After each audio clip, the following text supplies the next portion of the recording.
তো বন্ধুরা, আজকে আমি যে বিষয়টা নিয়ে আলোচনা করব সেটা হচ্ছে ট্রান্সফরমার। নামটা শুনেই বুঝতে পারছো যে কোনো কিছুকে ট্রান্সফার করে। হ্যাঁ, ইলেকট্রিক্যাল এনার্জিকে একটা সার্কিট থেকে অন্য সার্কিটে ট্রান্সফার করে।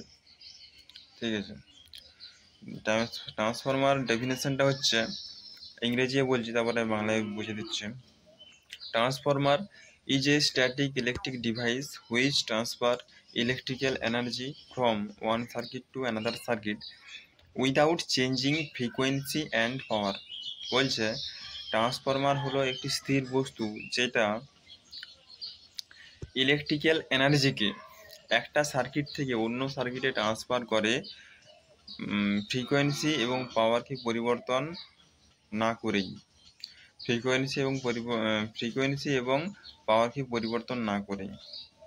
ঠিক আছে, এবারে ট্রান্সফরমার বিভিন্ন ধরনের হয়, যেমন step down transformer, step up transformer. ঠিক আছে, স্টেপ আপ ট্রান্সফরমার আমাদের কোথায় বসে? স্টেপ আপ ট্রান্সফরমার বসে যেখানে আমাদের পাওয়ার জেনারেটিং করা হয়, মানে পাওয়ার যেখানে জেনারেট করা হয় সেখানে স্টেপ আপ ট্রান্সফরমার বসানো হয়। কেন বসানো হয়? দেখো, আমাদের যেখানে পাওয়ার জেনারেট করা হয় সেখানে 11 কেভি এর বেশি পাওয়ার জেনারেট করতে পারা যায় না। 11 কেভি এর বেশি পাওয়ার জেনারেট করা যায় না। সেই পাওয়ারটাকে যদি ধরো ওই 11 কেভিটাকে আমি একটা শহর থেকে অন্য শহরে নিয়ে যেতে চাই, ওই ভোল্টেজটাকে, তাহলে কি হবে? আমাদের যদি একটা শহর থেকে অন্য শহরে যায়, এনার্জি নষ্ট হবে। ঠিক আছে, মানে পাওয়ার জেনারেটিং স্টেশন ধরো 500 কিলোমিটার দূরে, আর আমি আছি এখানে। যদি ওখান দিয়ে এখানে আসে তাহলে কি পাওয়ারটা নষ্ট হবে, এনার্জিটা নষ্ট হবে। কারণ তারের একটা নিজস্ব রেজিস্ট্যান্স আছে, সেই নিজস্ব রেজিস্ট্যান্স আছে, কারেন্ট সেখানে খাবে এবং ভোল্টেজও খাবে। 11,000টা তখন আর 11,000 থাকবে না, সেটা কমে অনেক অর্ধেক হয়ে যাবে, হাফ হয়ে যাবে। তাই ওখানে একটা স্টেপ আপ ট্রান্সফরমার বসানো হয় যাতে ওই ভোল্টেজটাকে বাড়ানো যেতে পারে। ভোল্টেজটা অনেক আকারে বাড়ানো হয়, যেমন 33 কেভি, 63 কেভি, ঠিক আছে, 133 কেভি, ঠিক আছে, 163 কেভি, এরকম হিসেবে ভোল্টেজ বাড়ানো হয় এবং কারেন্টটাকে কমিয়ে দেওয়া হয়। কারণ যদি কারেন্ট বাড়ানো হয় তাহলে অনেক মোটা তার দরকার। ঠিক আছে, কিন্তু আমাদের মাঠে কিংবা আমাদের যে 11,000 লাইন আসছে সেখানে কি অত মোটা তার দেখেছো তোমরা? দেখোনি, মিডিয়াম তার আছে। ঠিক আছে, ওই তারের মধ্য দিয়ে আমাদের কারেন্টটা বা ভোল্টেজটা আসছে। কারেন্ট কম আসছে, ভোল্টেজ বেশি আসে।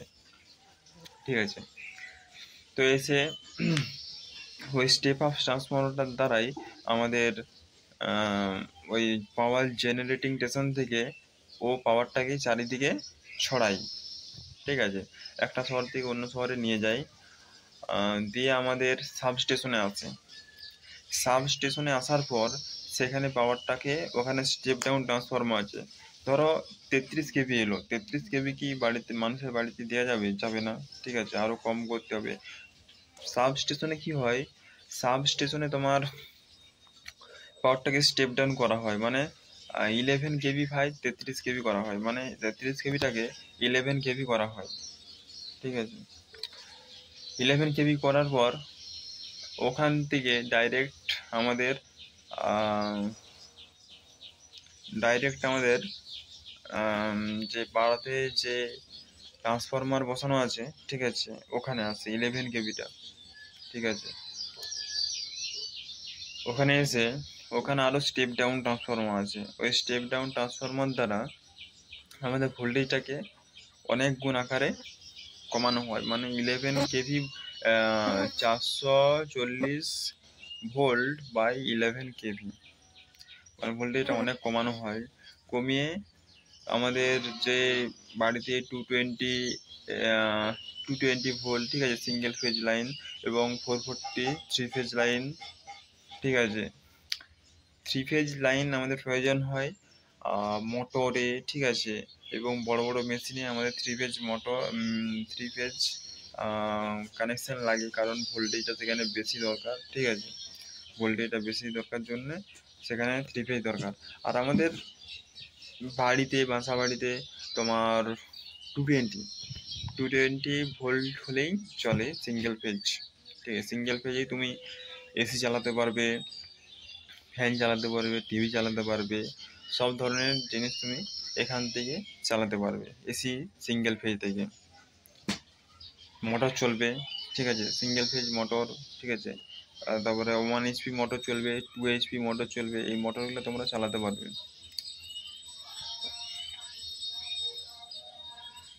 কারেন্ট, আরেকটা জিনিস, কারেন্ট আর ভোল্টেজ কিন্তু আলাদা আলাদা, ঠিক আছে।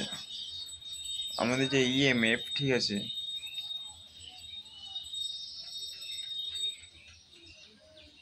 আমাদের ট্রান্সফরমার মধ্যে ইএমএফ সৃষ্টি হয়। ইএমএফ এর মধ্যে থাকে ভোল্টেজ থাকে, কারেন্ট থাকে, আর কি থাকে, রেজিস্ট্যান্স থাকে। যে তোমরা ভাববে যে ইএমএফ এর মধ্যে শুধু তোমার কারেন্ট ভোল্টেজ থাকে, তেমনটা নয়। ইএমএফ এর মধ্যে ভোল্টেজ থাকে, কারেন্ট থাকে, ঠিক আছে। এগুলা একটু তোমরা মাথায় রাখবে এবং তোমরা এগুলা প্র্যাকটিস করো, তোমাদের এগুলা ঠিক হয়ে যাবে। ঠিক আছে, আজ এই পর্যন্ত।